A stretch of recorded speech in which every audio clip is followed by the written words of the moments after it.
All right, YouTube, welcome back. So I had a new YouTube content creator come across my feed last night, and it was a shop owner or a foreman or somebody like that was sitting in his shop, and his title was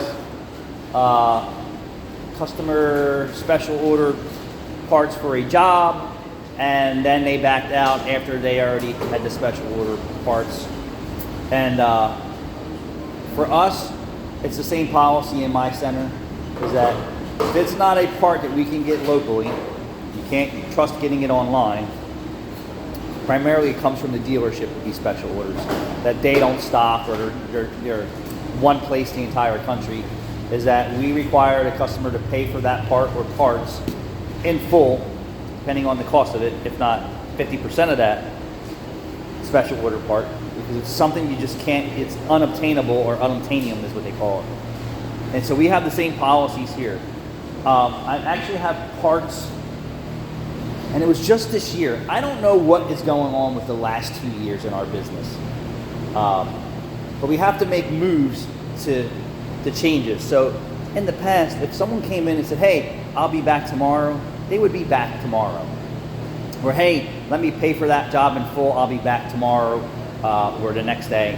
And that's how it used to be, more of a handshake kind of thing. And don't blame the auto repair industry that we have such a bad name and all this other. That's not the case. It's not the case. We have consumers out there that are consumers you don't want to do work for, nor does a regular mechanic. And we're not going to get into specifics. But it used to be to where if you checked someone's car out, if they paid a diagnostic fee or not, and they said they would be back, their word was they would be back and they would be back. And not only the last 2 years, I'm going to say the last 5 years, it's been even worse. People call up, make appointments. I need to be there at 3 o'clock to get you in and out, schedule them in, never show up. Never show up, never call you. Call them back, ignore your phone call, ignore your phone call. More and more and more I've seen that more, not only in my center, but it resonated in my head when this other shop owner was saying the same things. It felt like I was sitting in his chair saying the same exact things about what we deal with. Customers call, said they're coming right over, give your name, give your address.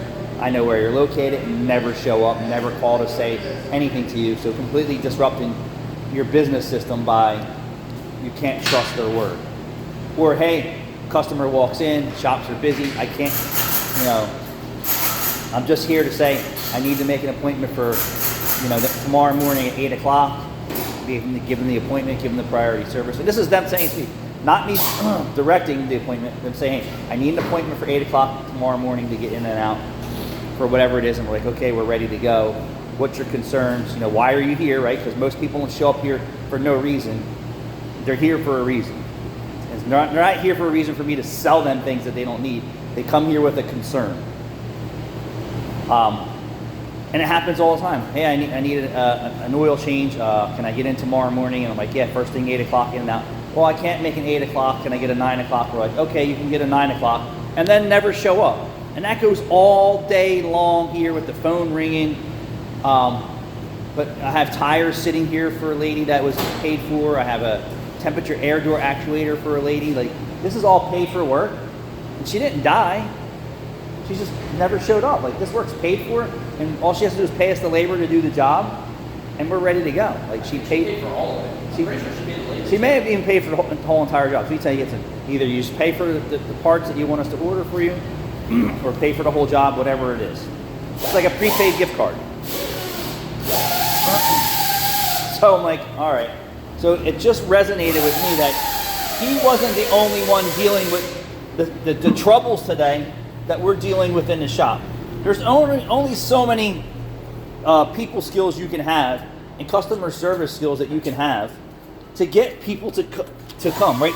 So they'll show up to your door, they'll make your phone ring, they'll make an online appointment, and never show to F up. Never show to F up.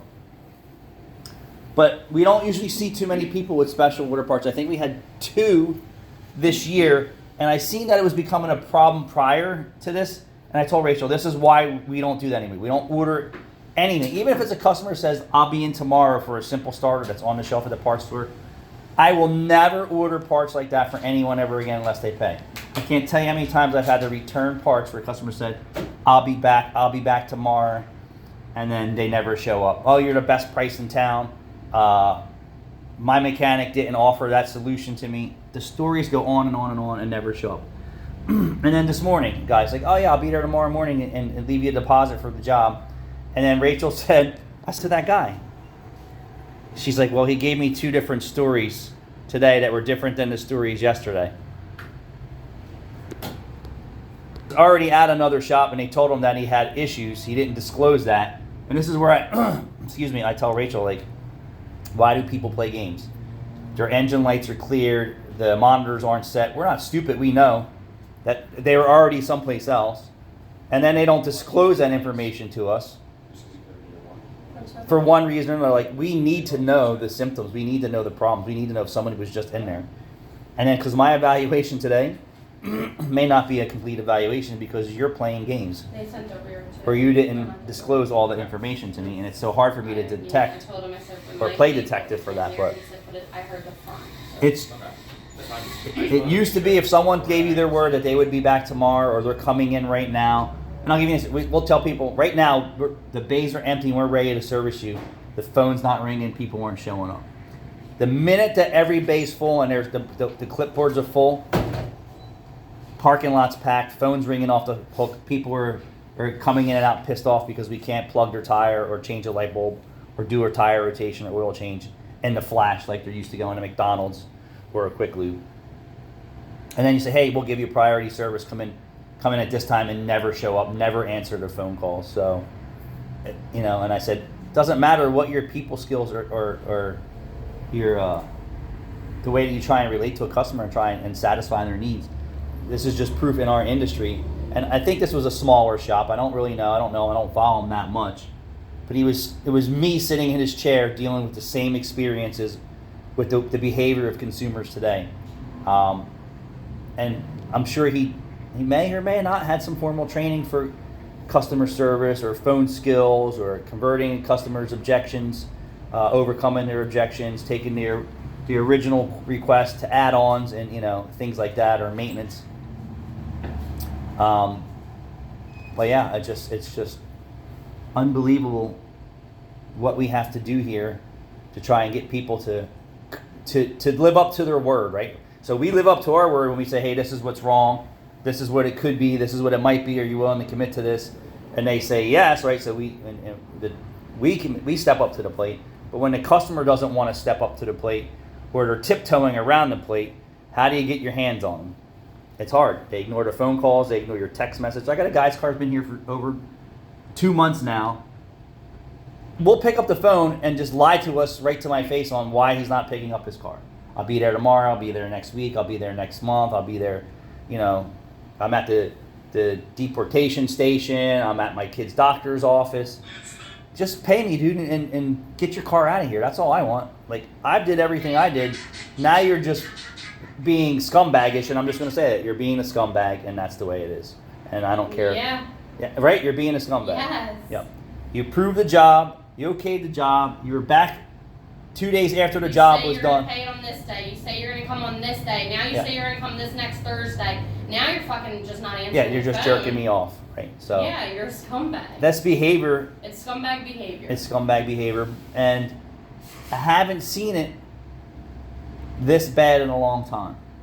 So, if you pick up the phone, right, you're looking for information, and we're trying to give you information. And like Rachel just took a phone call. I need my exhaust system looked at. What do you need?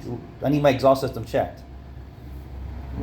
Checked in my thing doesn't necessarily mean you want to get it fixed. Like, you're coming here because you need something fixed, not because you just need something checked. It's not a price check at Walmart or Kmart, right? This isn't price check. This is get your car fixed. So we'll see if I have any content to make out of this conversation when he shows up. But when I hear checked, I hear I don't want my car fixed. When customers say I have a problem, I need my car fixed. Yeah, we're ready to go, dude. That's the game some people play. And this isn't a game playing business, but people have turned it into a game, for sure.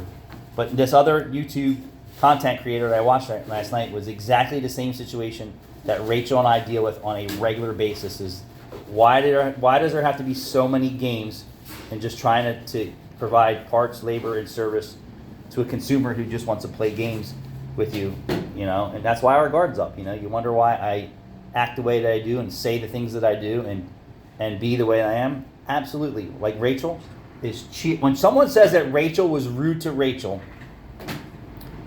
and Rachel handles all the phone calls, all the customers, and I hear one customer out of 100 say that Rachel was rude, I have to say something was wrong with that one customer. Because that's not her demeanor, that's not her behavior. Even when somebody was just running up and down her the other day, and then Danny had to come up here and scream at the guy, and then I had to come up here and scream at the guy, did she not once lose her composure with this guy? And she should have. And I said, your kindness that you show all the time, people take for weakness, and you just have to have a little tougher approach. But her job is to be that customer service type of person. But then when that customer service person is just too nicey and pushy and easy going all the time, people who play that game all the time will run you over just to get what they want. And then when certain people call and they don't get what they want, oh, Rachel was rude to me. Why? Because she didn't give you what you exactly wanted? Sometimes you can't get what you exactly want on a phone call. You actually have to show up. So, yeah. Thanks, guys.